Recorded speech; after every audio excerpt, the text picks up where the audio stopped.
meditate on the Divine Master and pray for peace and harmony. Hari Om Tat Sat. Om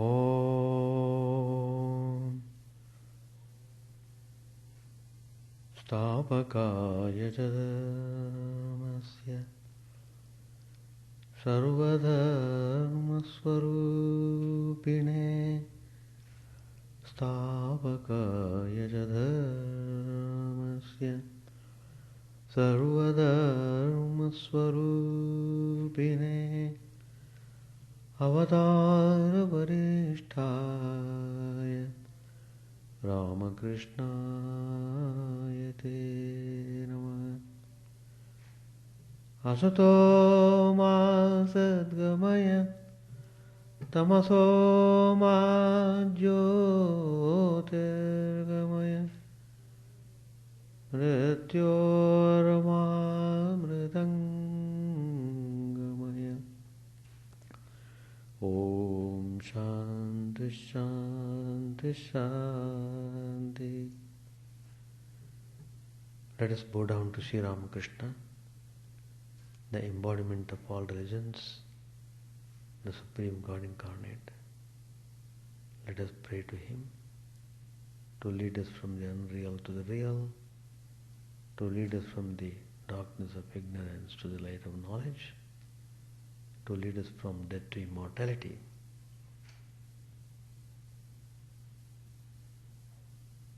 We have been discussing since last two classes a topic: learning is essential.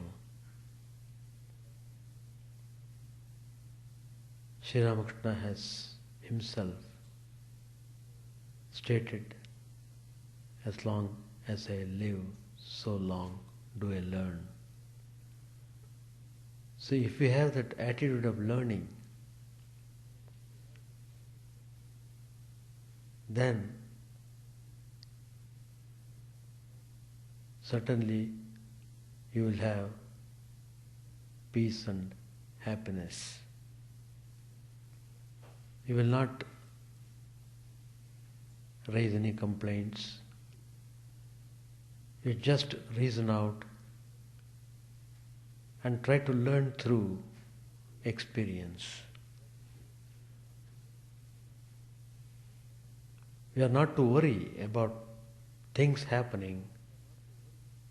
On the other hand, we must think of God more seriously and apply the attitude of learning, then everything will be all right. So, what we find in Sri Ramakrishna's life, everything he has given to us. His whole life is really a remarkable life, who has set a model to us to follow him.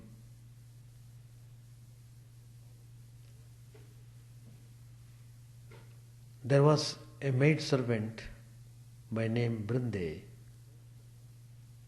in the Dakshineshwar temple garden where Sri Ramakrishna stayed. Once Master Mahashaya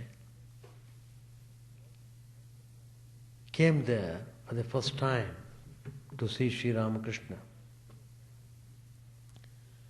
He saw Brinde standing outside Sri Ramakrishna's room.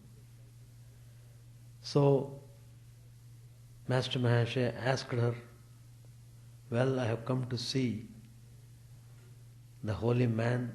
I heard there is a holy man here. Is the holy man in?" Then the maidservant said, "Yes, he is in the room." Then Master Mahashaya asked her another question. "How long has he lived here?"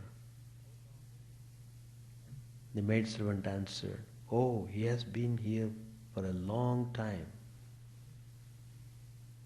Master Mahesh said, again asked, does he read many books?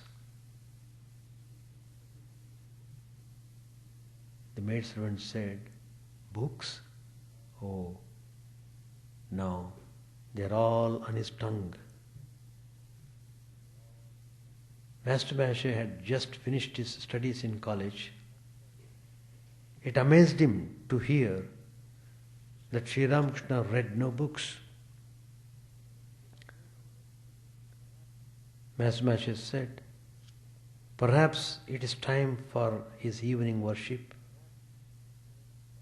May we go into the room now? Will you please tell him we are anxious to see him? Then the maidservant replied, no need to be anxious. Go right in. Go in and sit down.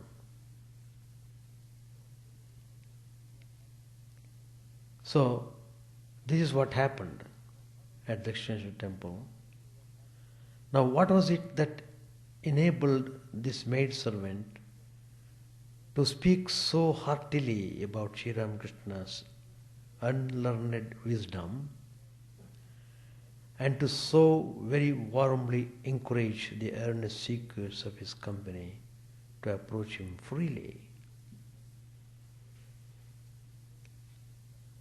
A famous French author, Romain Rolland, has written a book on the life and teachings of Sri Ramakrishna. It's a very good book. There he mentions these simple peasants who are nearer by their very simplicity to the profundity of Sri Ramakrishna's beliefs than the doctors of the town and the devotees of the temple. So what is important is that we should be simple. If we are simple, you are sure to get God. You are sure to reach Him. You are sure to experience peace and happiness.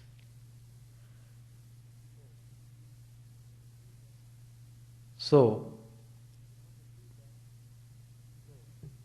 in order to do that, one has to be earnest in his spiritual practices. And Sri Ramakrishna, how he was at every stage ready to learn and do practice to understand the different faiths. He had tremendous faith and devotion to God. He worshipped Divine Mother Kali at the temple. He did long meditations. Then finally he had the ecstatic experience of the vision of Mother. Then later on he began to practice other faiths, and Divine Mother herself was providing him all the necessary things. Once, Totapuri, a famous saint of that time, a realized soul, he was on a pilgrimage, and in the course of his wanderings, he chanced to come to Dakshineshwar. He did not know Sri Ramakrishna. He had not even heard of him, and he never had any idea that he was going to be blessed with a disciple so outstanding as Sri Ramakrishna.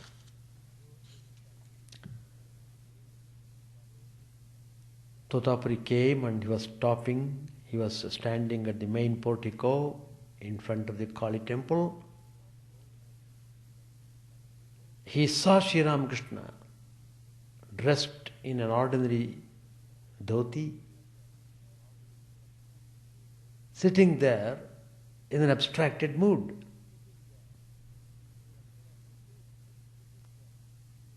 There was something special in him. Totapuri recognized that. What was that? His face was luminous. So that luminous face powerfully attracted Totapuri's attention. There was a glow, powerful glow on the face of Sri Ramakrishna. Totapuri found Sri Ramakrishna very fascinating, and he saw great spiritual potential behind his innocent face. The more Totapuri saw him, the more was he attracted. And then he went close to him and said, "You seem to be an advanced seeker after truth. Would you like to learn Vedanta?" Because Totapuri had the experience of the highest non-dualistic state, and he was overwhelmed to see here Sri Ramakrishna, who was very well qualified to receive that Advaita knowledge. Sri Ramakrishna, he had tremendous love and devotion to Divine Mother Kali.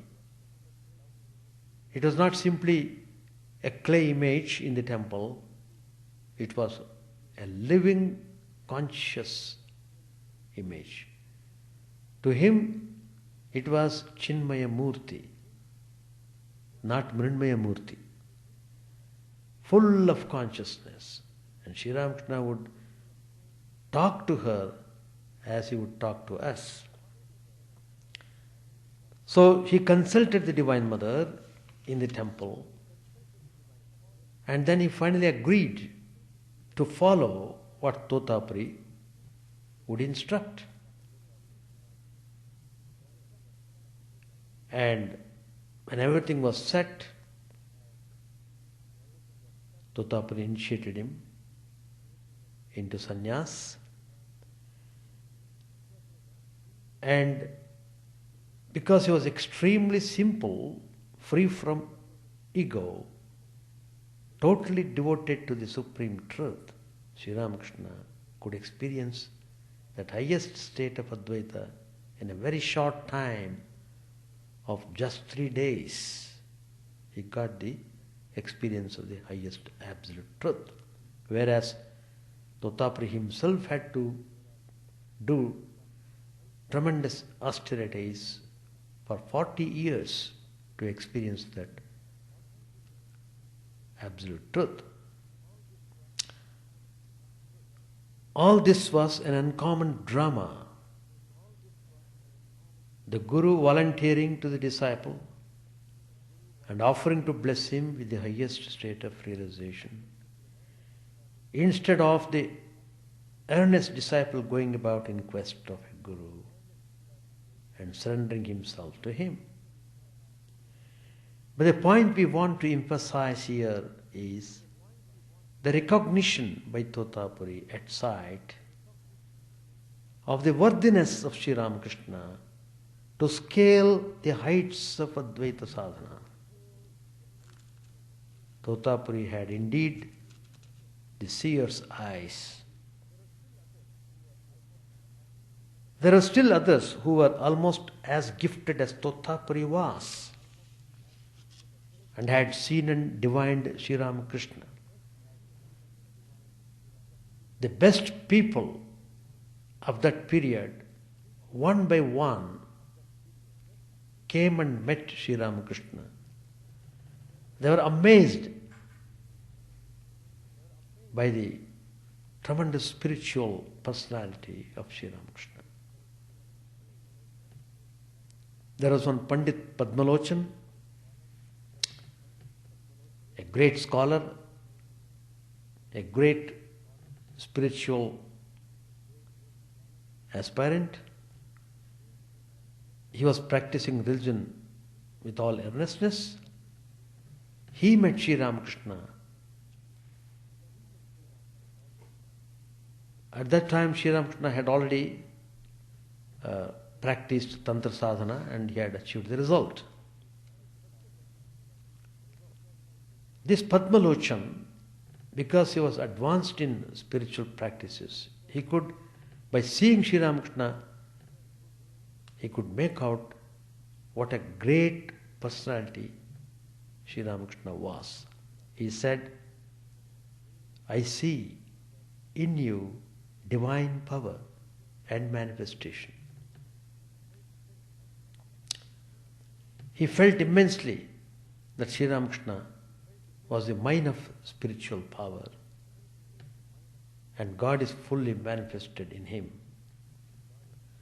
Another devotee, Pandit Vaishnava Charan,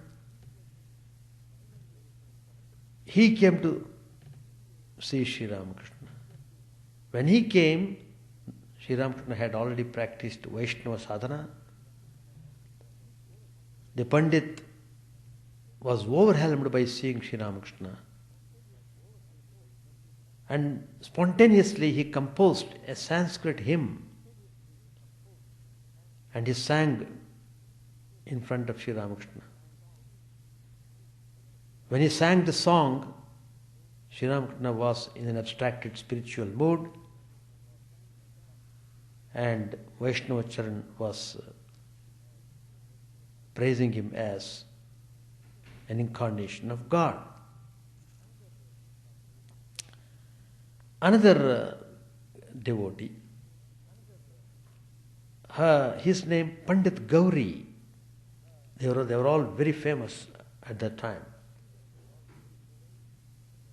He met Sri Ramakrishna.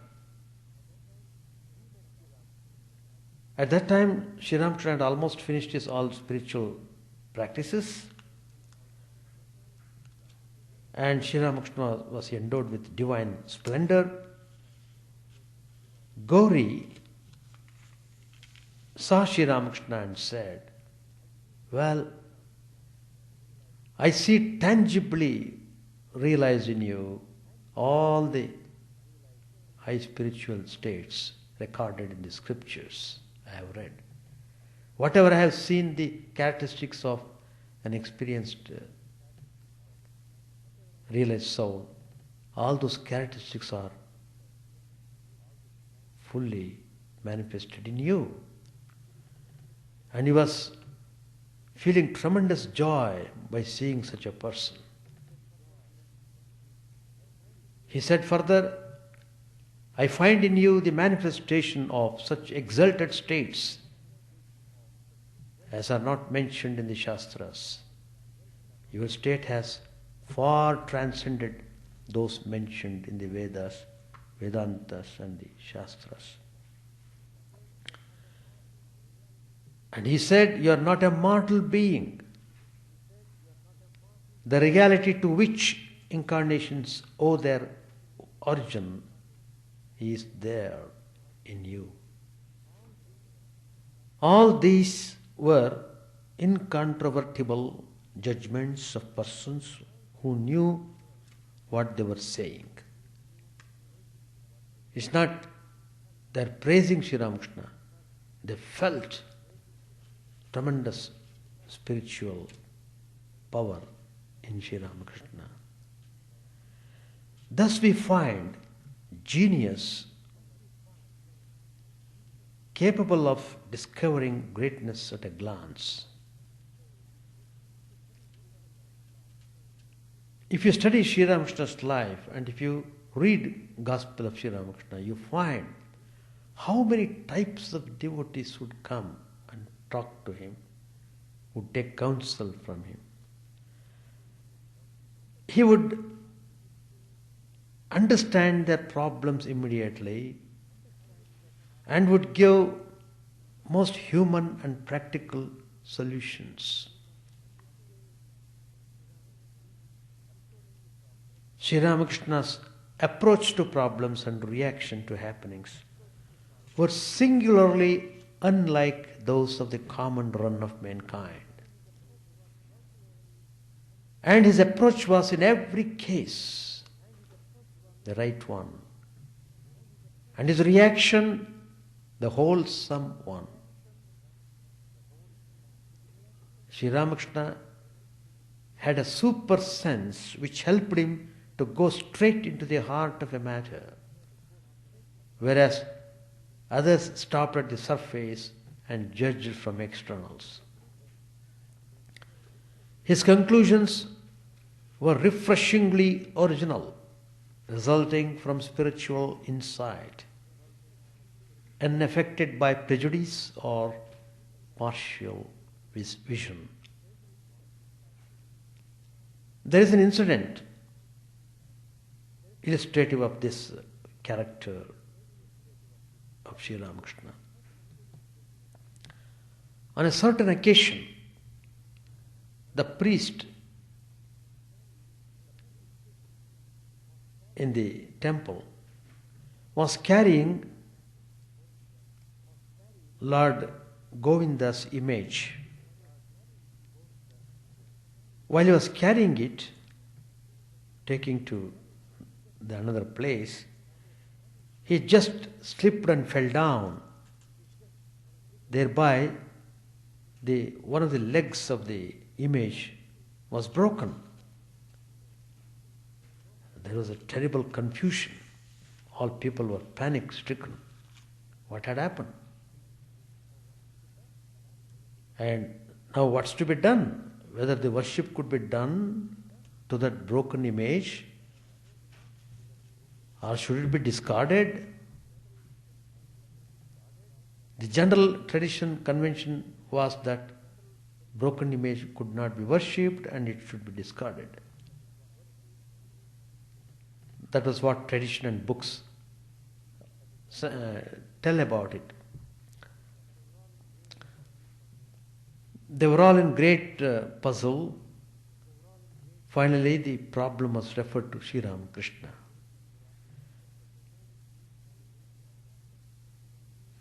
At that time, Sri Ramakrishna got into an ecstatic mood and gave a very human solution, which was entirely at variance with the verdicts of the scholars and prescriptions of the Pandits. He advised the broken limb to be set right, after which the broken image could continue to be adored. Not only did he make this suggestion, he himself carried it out with his skill in repairing injured parts of the images. He set right the leg in such a way that no trace of the brokenness could be detected. It was done so perfectly well. The Master's solution came from a loving, feeling heart which saw in the image a living entity and no inert stone or metal. The others were unable to rise to his heights of intuitive perception and wallowed in the marsh of a little learning. When later on someone asked Sri Ramakrishna, "Sir, is Govinda of the Dakshineshwar temple broken?" Sri Ramakrishna disposed of the matter by a short remark. "Oh, what a fine understanding. Can one who is an indivisible whole be broken? Can anybody break the indivisible one?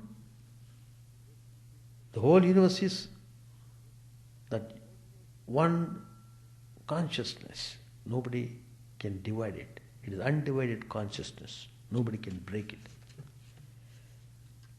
That was his reply. But the scriptures do contain statements that a broken image is not auspicious for worship. But Sri Ramakrishna can never be accused of anti-scriptural behavior. Here, one thing we should note. When he said this, there was tremendous love and devotion to God. So, he could literally see the God, and so he could give this conclusion, and he could say that the image could be worshipped again. So that means through this incident, Sri Ramakrishna is pointing out to us what is needed in spiritual exercises is that we should intensify, we should cherish sincere love and devotion to God. That's the indication. The more practice you do, the more love you must feel inside your heart towards God. And you must feel you are approaching Him more close. And you feel in your heart that coming close to God, you would feel more happy and peaceful than be away with Him. To be in the world means to be far away from God. But thinking of God, if you are in the world, you are near to God, you are not far away from Him. So, very important point that we should understand and practice is that constantly we should remember God.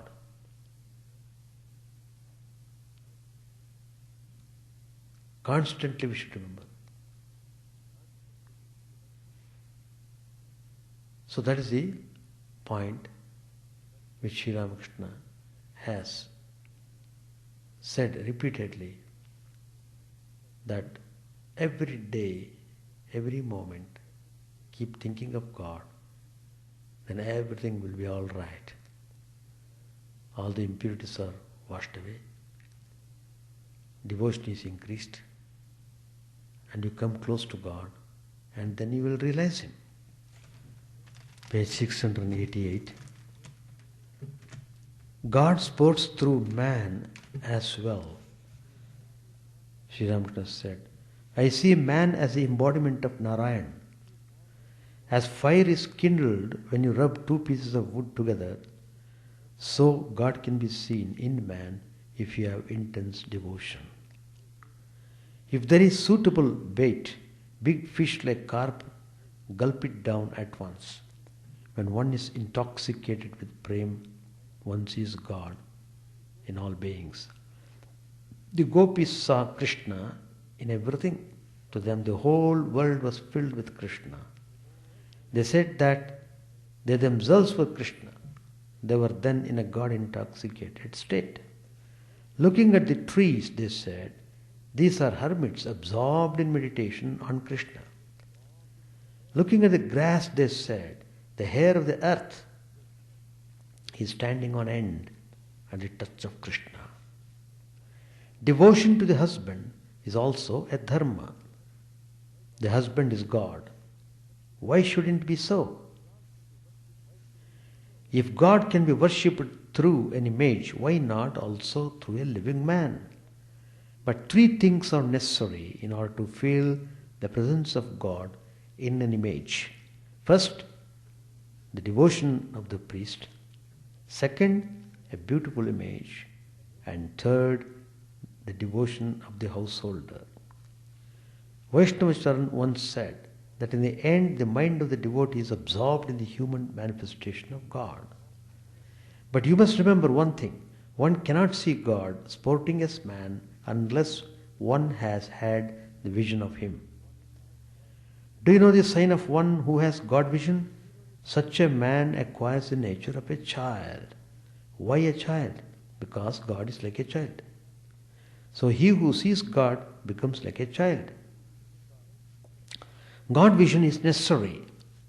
Now the question is, how can one get it? Intense renunciation is a means.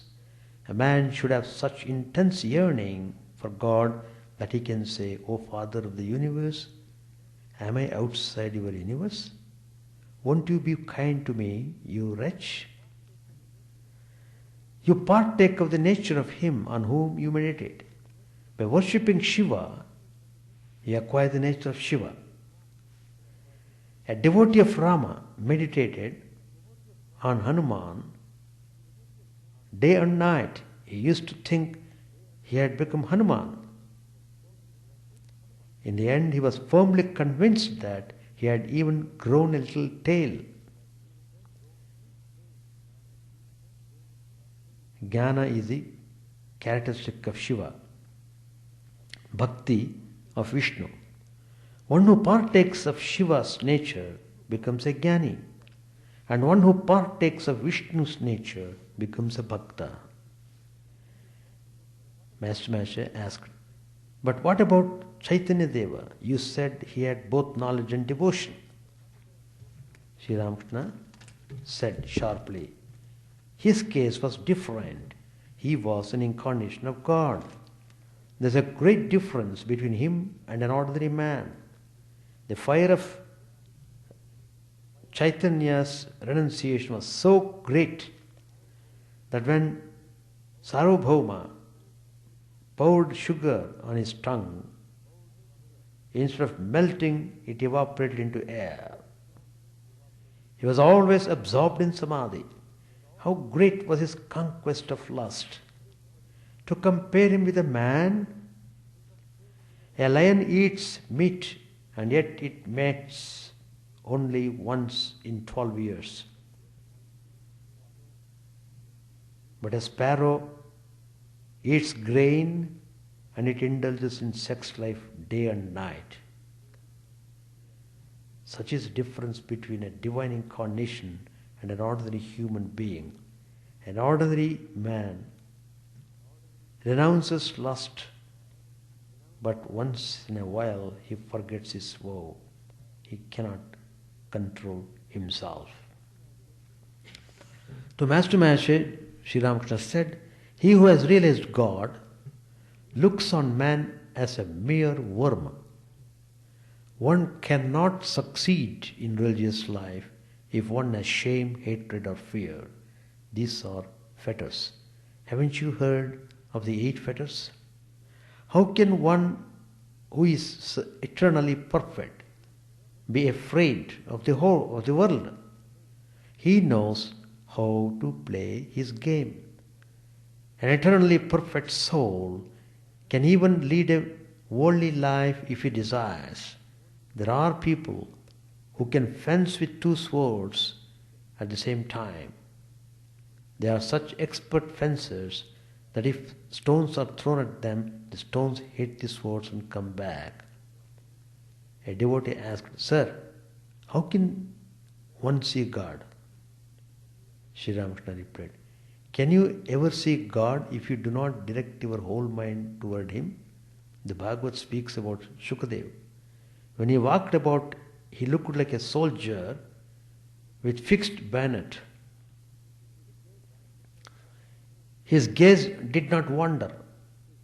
It had only one goal, and that was God. This is the meaning of yoga. The Chatak bird drinks only rainwater. Though the Ganges, the Jamuna, the Godavari and all other rivers are full of water, and though the 7 oceans are full to the brim, still the Chatak will not touch them. It will drink only the water that falls from the clouds. He who has developed such yoga can see God. In the theatre, the audience remains engaged in all kinds of conversation about home, office and school till the curtain goes up. But no sooner does it go up than all conversation comes to a stop and the people watch the play with fixed attention. If after a long while someone utters a word or two, it is about the play. After drunkard has drunk his liquor, he talks only about the joy of drunkenness. Nitya Gopal was seated in front of Sri Ramakrishna. He was always in ecstasy. He sat there in silence. Master said to Nitya Gopal smilingly, Gopal, why are you always silent? Nitya Gopal answered like a child, I do not know.